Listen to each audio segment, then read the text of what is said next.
গোপালগঞ্জে বাস মাইক্রোবাস সংঘর্ষে একই পরিবারের 5 জন নিহত।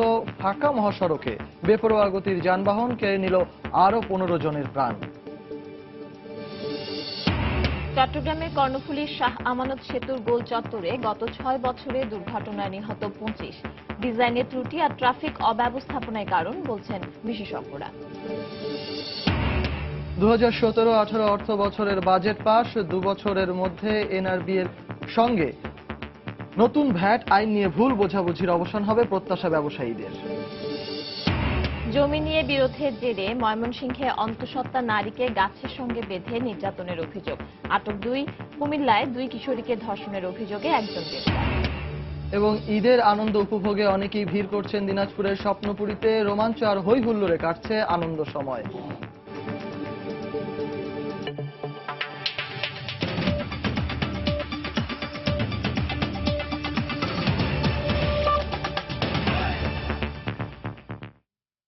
বাংলার সময় সঙ্গে আছি আমি সজল মিত্র রিচার্ড এবং আমি পারমিতাহীন।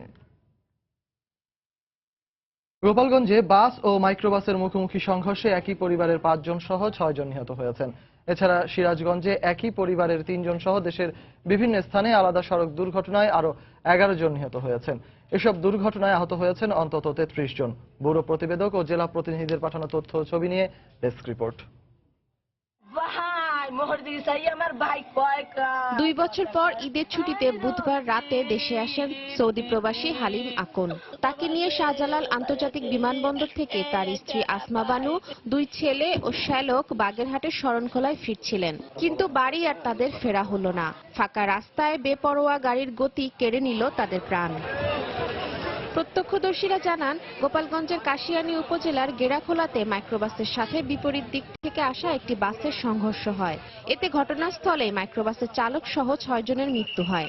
দুমড়ে মুচড়ে যায় মাইক্রোবাসটি। আহত হন 15 যাত্রী।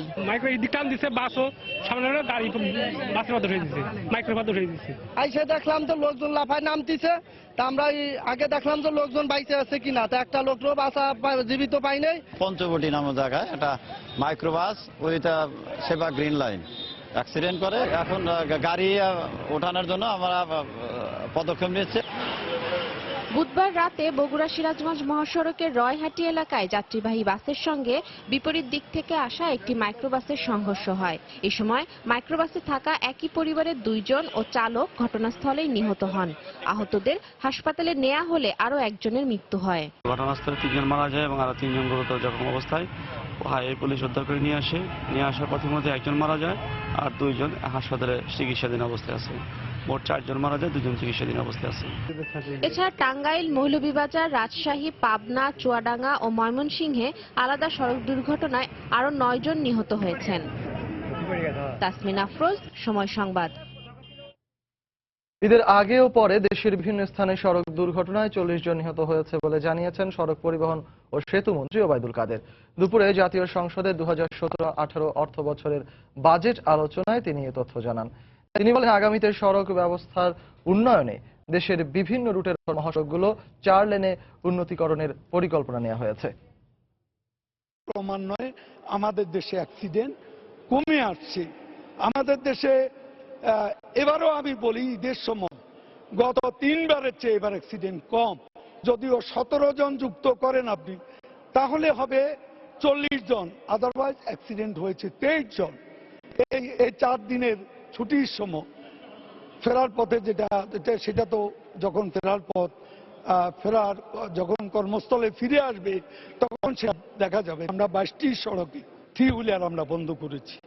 ব্যাটারি চালিত রিক্সা আমরা বন্ধ করার চেষ্টা করছি এবং এটা অনেক দূর এগিয়ে গেছে। চট্টগ্রামে পথচারী আর যাত্রীদের কাছে এক আতঙ্কের নাম কর্ণফুলীর শাহ আমানত সেতুর বসরুজ্জামান চৌধুরী গোল চত্বর। এই চত্বরে গত 6 বছরে 150 সড়ক দুর্ঘটনায় কেড়ে নিয়েছে 25টি তাজা প্রাণ। আহত হয়েছেন 300-রও বেশি। নষ্ট হয়েছে কোটি কোটি টাকার সম্পদ।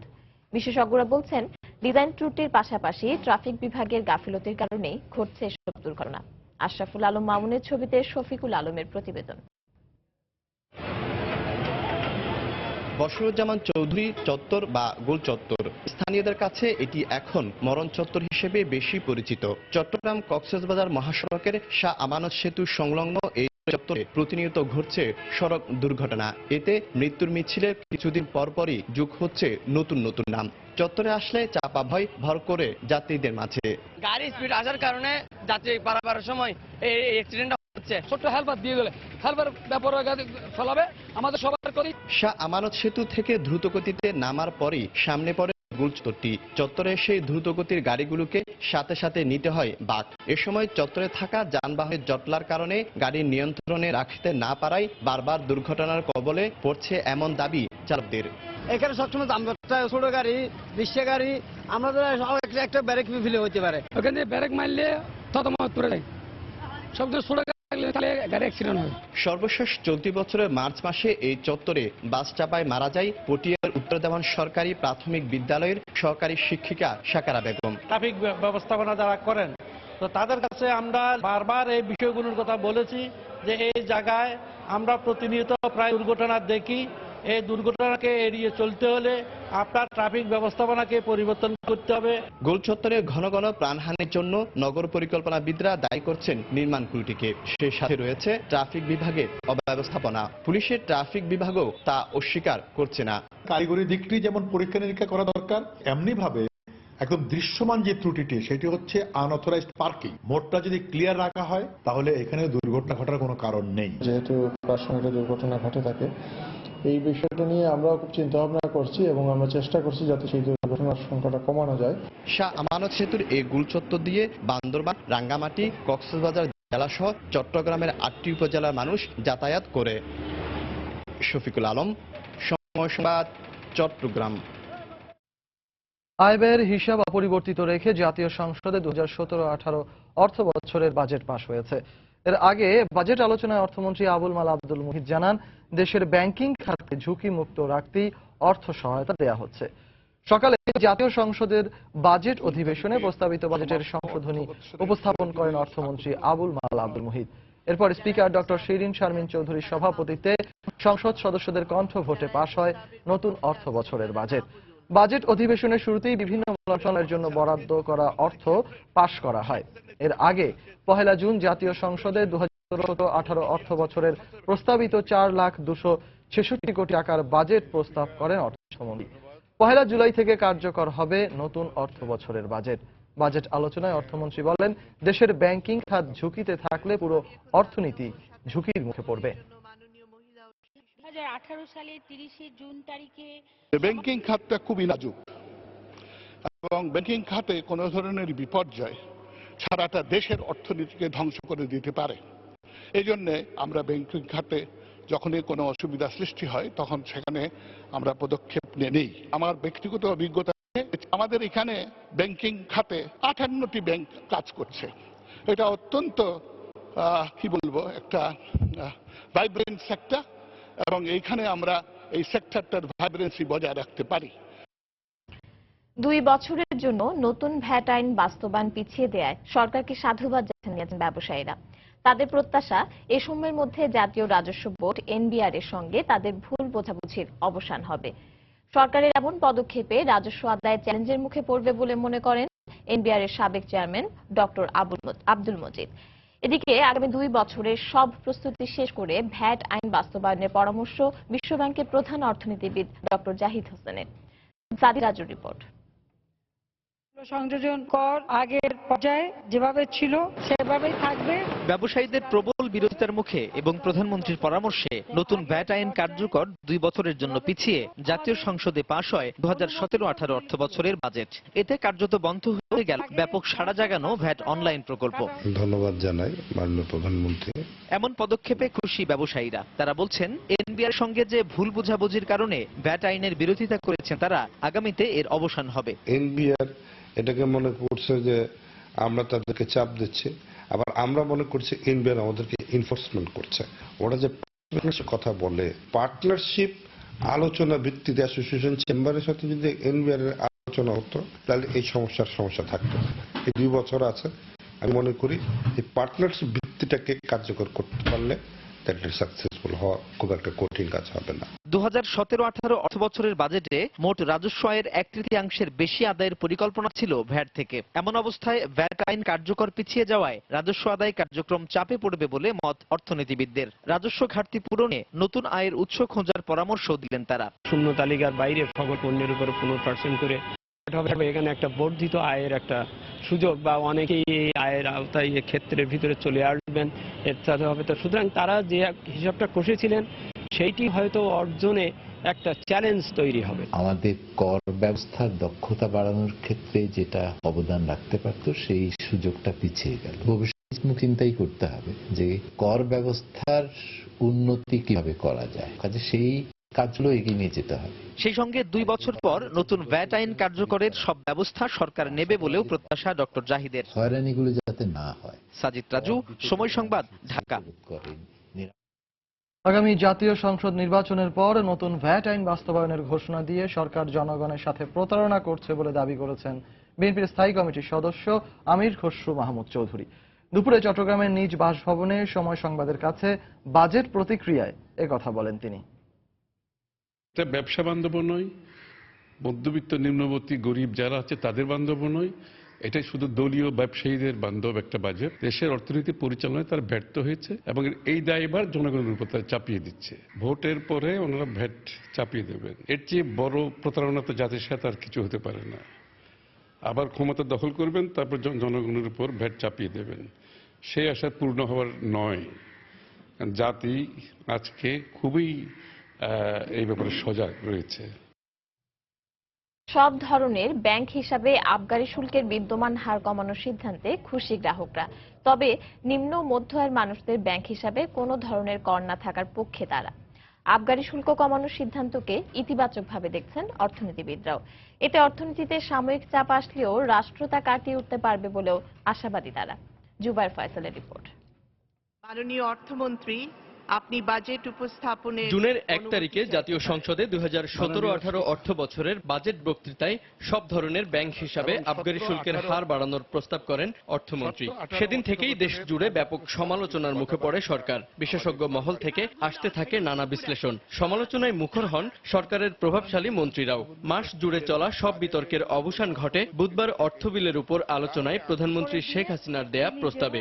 এই শুল্ক হার যাতে আর না বাড়ান সেই ব্যবস্থাটা তিনি নেবেন। সংখ্যাগরিষ্ঠ জনমতকে প্রাধান্য দিয়ে সরকারের সর্বোচ্চ পর্যায় থেকে আসা এমন সিদ্ধান্তে সন্তুষ্ট গ্রাহকরা। তবে আদায় করা করের অর্থ ব্যয়ের ক্ষেত্রে স্বচ্ছতা নিশ্চিতের পাশাপাশি জনকল্যাণকে অগ্রাধিকার দেওয়ার দাবি তাদের। ব্যাংকে টাকা রাখবো না মাটির ব্যাংকে টাকা রাখবো এই চিন্তা করছিলাম, কিন্তু এখন সেটাকে মোটামুটি স্বস্তি বোধ করছে। ডেভেলপ করতে হলে টাকার দরকার, সে টাকাটা তো আমাদের কাছ থেকেই নেবে। এখন প্রশ্ন হচ্ছে এখানে যে সরকার সঠিক খাতে এবং সঠিকভাবে টাকাটা ব্যয় করে কিনা, সেইভাবে মনে করেন জনগণের সুযোগ সুবিধা দেয় কিনা, এইটু হইলে কোশ্চেন। একমত অর্থনীতিবিদরাও। এতে রাজস্ব আয়ের খুব বেশি ঘাটতি হবে না উল্লেখ করে পর্যায়ক্রমে সব ধরনের ব্যাংক হিসাব থেকে আবগারি শুল্ক উঠিয়ে দেওয়ার পক্ষে তারা। আয়ের থেকে ভোগের পরে যে থাকবে এটা হয় শাড়ির নিচে রাখবে, ভাজে রাখবে, অথবা ব্যাংকে রাখবে।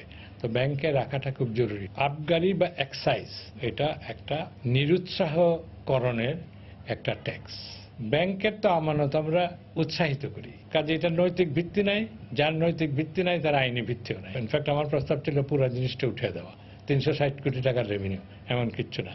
তো ধাপে ধাপে করতে হবে।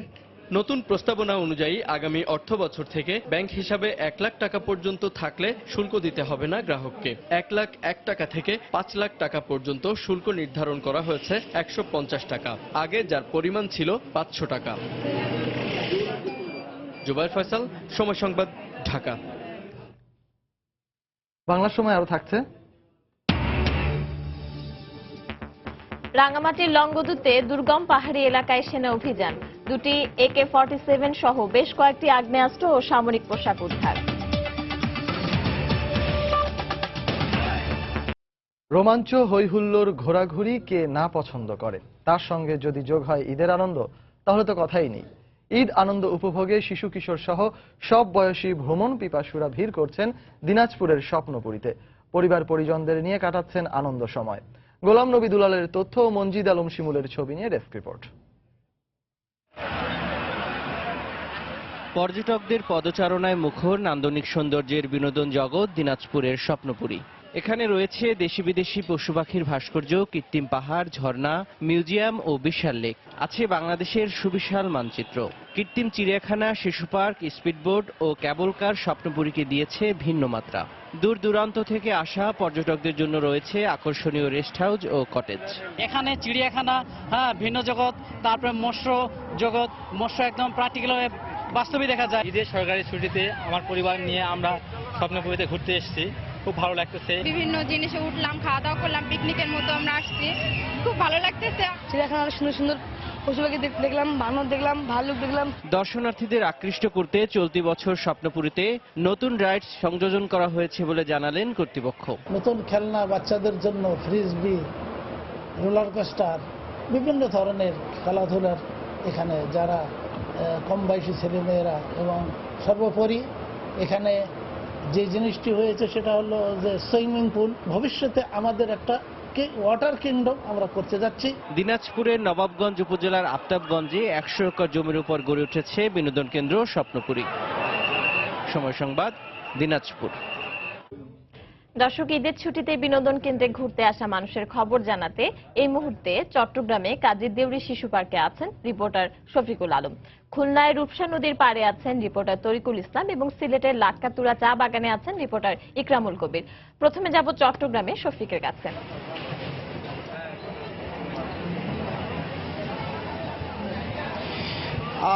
আপনার ধন্যবাদ। আপনি হয়তো জানেন যে আজকে ঈদের পরপরই কিন্তু এখানে যে চট্টগ্রাম যে শিশু পার্ক রয়েছে, এখানে কিন্তু আমরা দেখতে পাচ্ছি উৎসব, মানুষের ভিড়, উপচে পড়া মানুষের ভিড়, শিশুরা এখানে এসেছেন।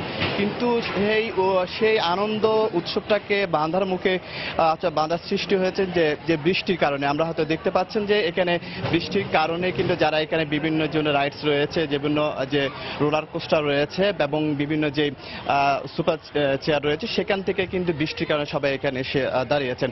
আপনি হয়তো জানেন যে আসলে এখন চট্টগ্রাম শহর বলা যায় একেবারে ফাঁকা বলা যাবে না। আসলে গ্রাম থেকে যারা গ্রামে গিয়েছিলেন তারা কিন্তু এখন শহরে আসতে শুরু করেছেন এবং তারা শহরে এসে কিন্তু এখন কিন্তু আজকে হয়তো অফিস আদালতে আমরা কিছুটা দেখেছি, কিন্তু আরো 2 দিন সামনে 2 দিন রয়েছে। এই 2 দিন বন্ধের কারণে কিন্তু যে বিনোদন স্পটগুলো রয়েছে, বিভিন্ন কেন্দ্রগুলো রয়েছে, এখানে উপচে পড়া ভিড় থাকবে। আমরা ঈদের পর থেকেও কিন্তু এখানে নানা ধরনের ভিড় দেখেছি। আপনি হয়তো দেখতে পাচ্ছেন যে আসলে শিশুরা কি আনন্দ করছেন। এখানে শিশুদের পাশাপাশি এখানে বিভিন্ন স্তরের মানুষরা কিন্তু এখানে এসে জড়ো হয়েছেন এবং এসে নারী পুরুষ থেকে সর্বস্তর মানুষ এখানে এসেছেন।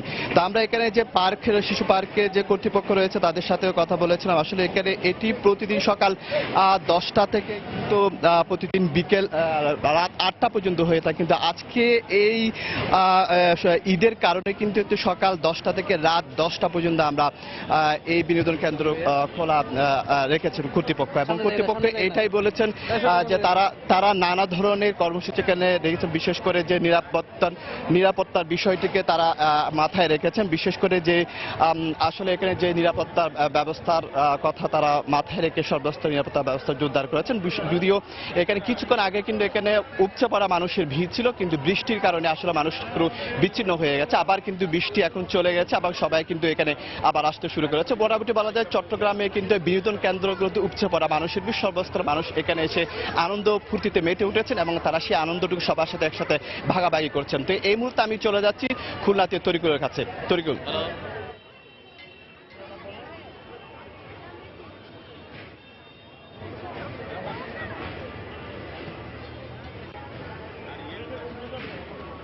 শফিক, ধন্যবাদ। এই মুহূর্তে খুলনার ঈদকে কেন্দ্র করে যে বিনোদন কেন্দ্রগুলো রয়েছে, সে বিনোদন কেন্দ্রগুলোতে কিন্তু উপচে পড়া ভিড় আমরা লক্ষ্য করেছি।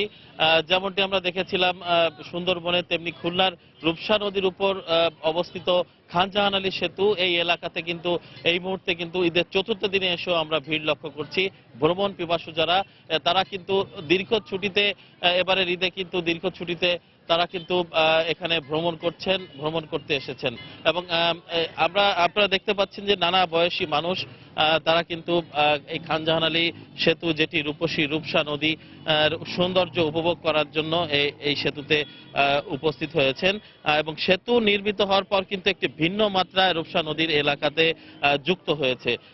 অর্থাৎ এখানকার মানুষ এই খানজাহান আলী সেতুতে এসে যে বিষয়টি তারা উপভোগ করে থাকেন সেটি হচ্ছে এখানকার প্রাকৃতিক পরিবেশ এবং পাশে সেতুর নিচে বয়ে যাওয়া যে রূপসা নদী, এই রূপসা নদীতে যে নৌযান চলাচল করে সেই নৌযানে করে ভ্রমণ করা এবং সবকিছু মিলিয়ে আমরা বলতে পারি যে এখানকার পরিবেশকে উপভোগ করার জন্য নদীর দুই পাড়ে অর্থাৎ পূর্ব পাড়ে এবং পশ্চিম পাড়ে কিন্তু প্রতি বছর ঈদকে কেন্দ্র করে এখানে একটি মিলন মেলায় পরিণত হয় এবং এখানে সব ধরনের যে ভ্রমণের যে আদর্শ স্থান হিসেবে বিবেচিত হয়ে থাকে সেই স্থানটিকে আসলে আমরা এই হিসেবে ধরতে পারি। খুলনার যদিও অন্যান্য বিনোদন কেন্দ্রগুলো রয়েছে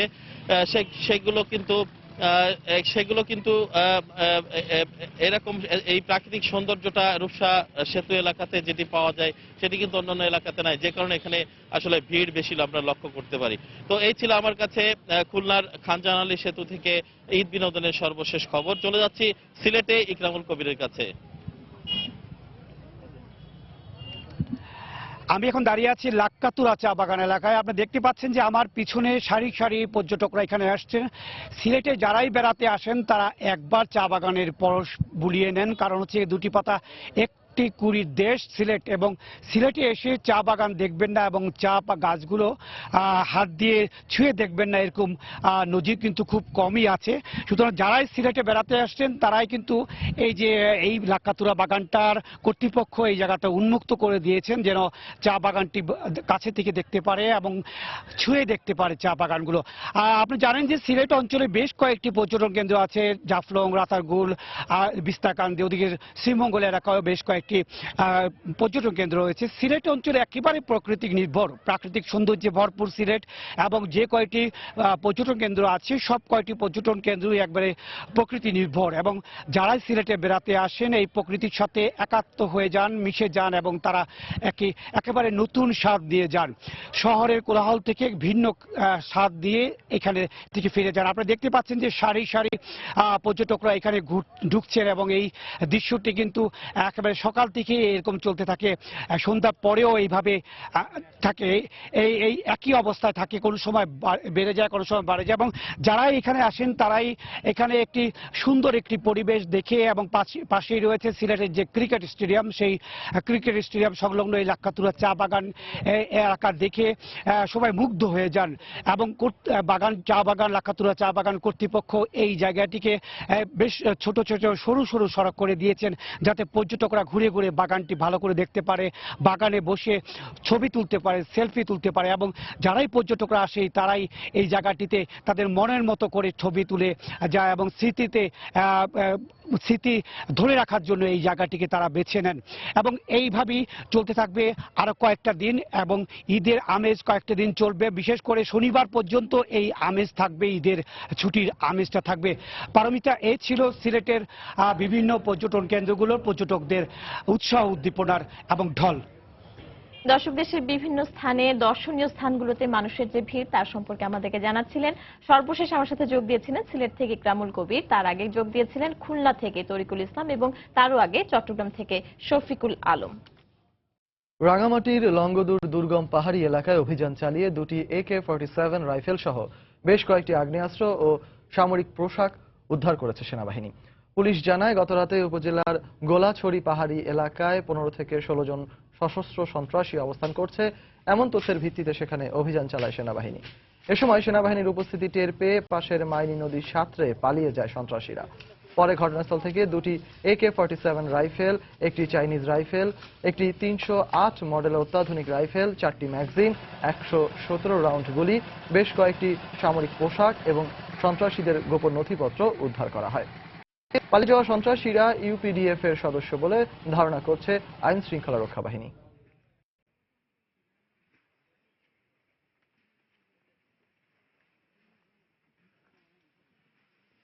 কিছু সশস্ত্র সন্ত্রাসী অস্ত্রশস্ত্র সহ ওখানে গোপন বৈঠক করছে। ওই সংবাদের ভিত্তিতেই লঙ্গদুর জোন পুলিশের সহযোগিতায় একটি অপারেশন পরিচালনা করে, এবং ওখানে যে তারা দুইটি একটি চায়না রাইফেল, একটি অটোমেটিক রাইফেল, 151 রাউন্ড গুলি, 4টি ম্যাগাজিন, 7 সেট আর্মি ইউনিফর্ম, 9টি ব্যাকপ্যাক, 4টি মোবাইল সহ আরো কিছু বই উদ্ধার করে।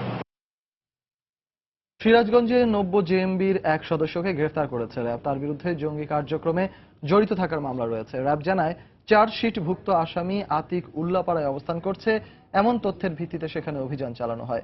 এ সময় শ্যামলীপাড়া বাস টার্মিনাল এলাকা থেকে তাকে গ্রেফতার করা হয়। 2016 সালের 1 নভেম্বর চরমোহনপুর গ্রামের একটি বাড়িতে জেএমবি সদস্যরা নাশকতার পরিকল্পনা করে। ওই সময় গোয়েন্দা পুলিশের অভিযানে আতিক সহ কয়েকজনকে আটক করা হয়। এই ঘটনায় তার বিরুদ্ধে মামলা করে পুলিশ।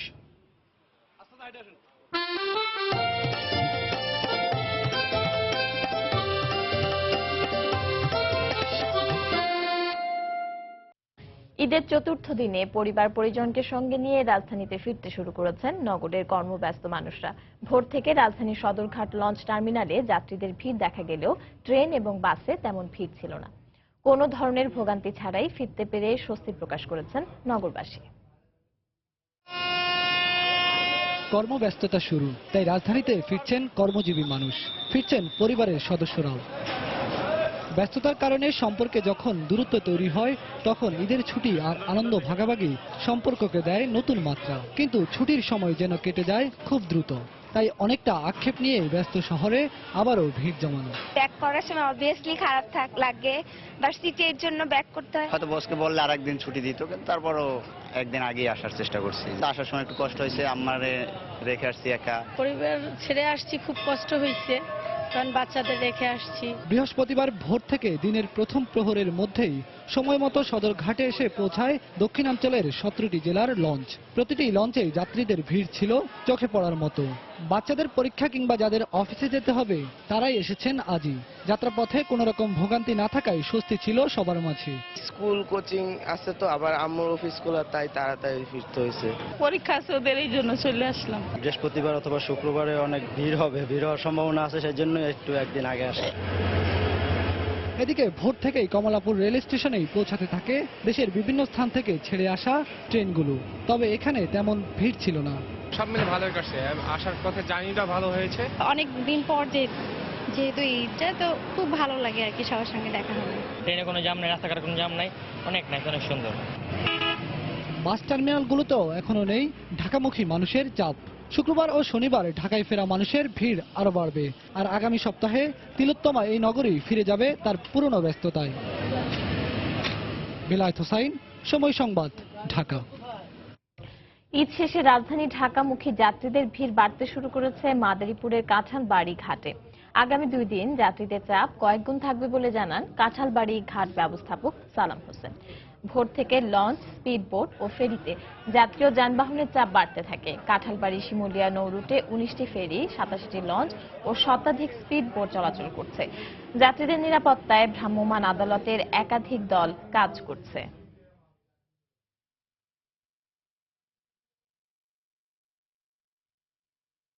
বাংলার সময় আরো থাকছে। মৌসুম শুরু হলেও পদ্মা মেঘনায় মিলছে না কাঙ্ক্ষিত ইলিশ, হতাশ জেলেরা। আরো কিছুদিন অপেক্ষার পরামর্শ মৎস্য গবেষকদের।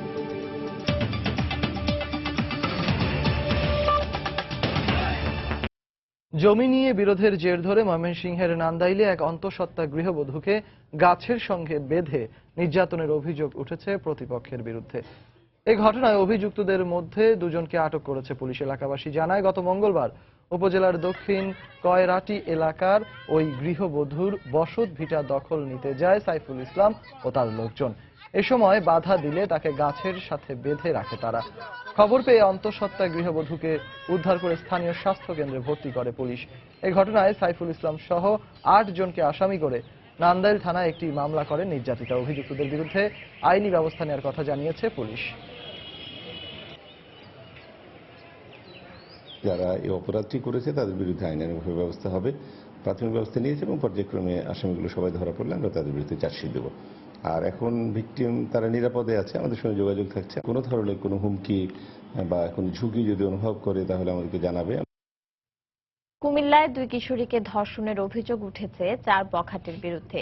এই ঘটনায় রাজীব আহমেদ নামে একজনকে গ্রেপ্তার করা হয়েছে।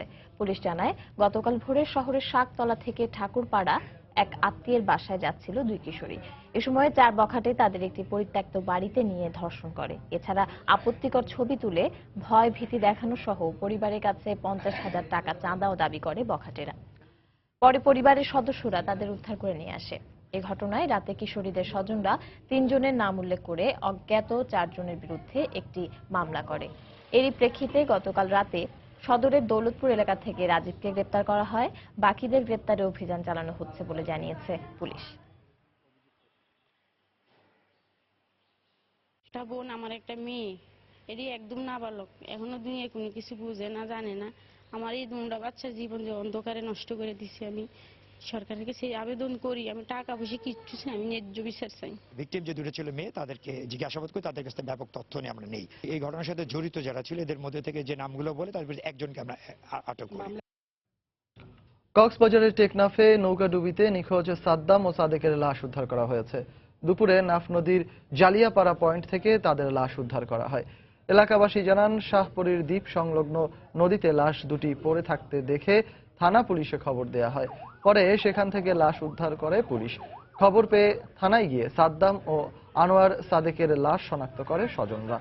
মঙ্গলবার নাফ নদীতে ঘুরতে গিয়ে নৌকা ডুবিতে নিখোঁজ হন সাদ্দাম সহ 3 জন। গতকাল অপর একজনের লাশ উদ্ধার করে ফায়ার সার্ভিস ও কোস্টগার্ড।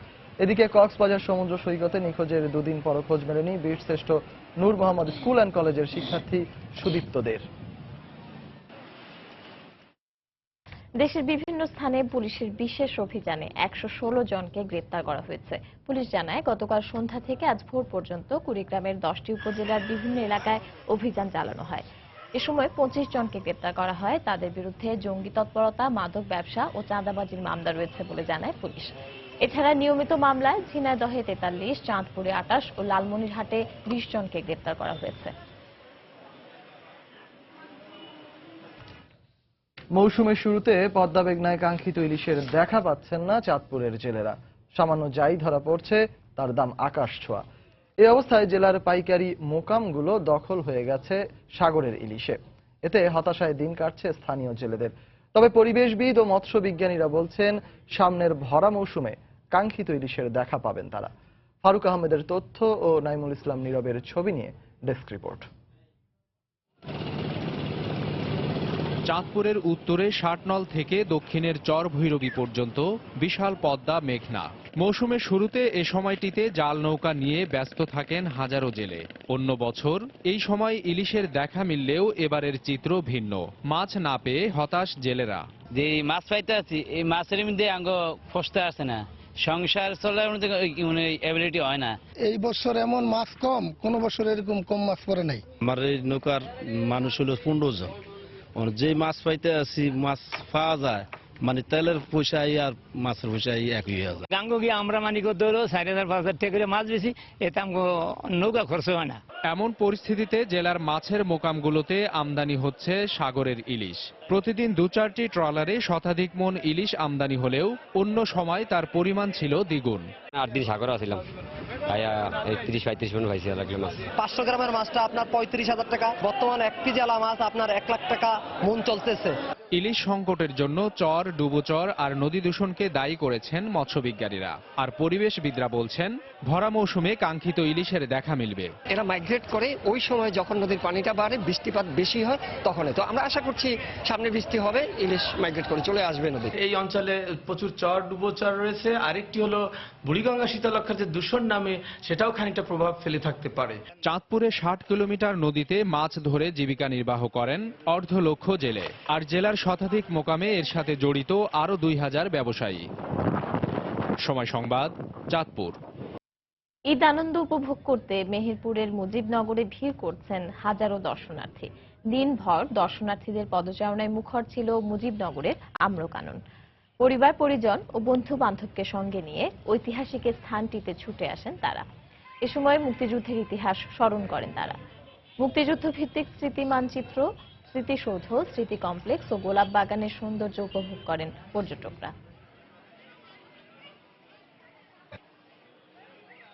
এখানে মুক্তিযোদ্ধার চেতনা আছে, এখানে আসলে মুক্তিযুদ্ধের কথা মনে পড়ে। এখানে আসলে মূলত একদিকে স্মৃতিসৌধ, অন্যদিকে বাংলাদেশের যে মানচিত্র, মুক্তিযুদ্ধের যে এটা চেতনা, এখান থেকে আমরা মানে ধারণাটা পেয়ে থাকি। ঈদ একটা বড় উৎসব, এই কারণে আমরা সবাই মিলে আসছি, বেড়াতে আসছি, অনেক ভালো লাগছে। আমাদের ফ্যামিলি নিয়ে আসছি এই আনন্দকে উপভোগ করার জন্য এবং আমাদের খুবই ভালো লাগতেছে।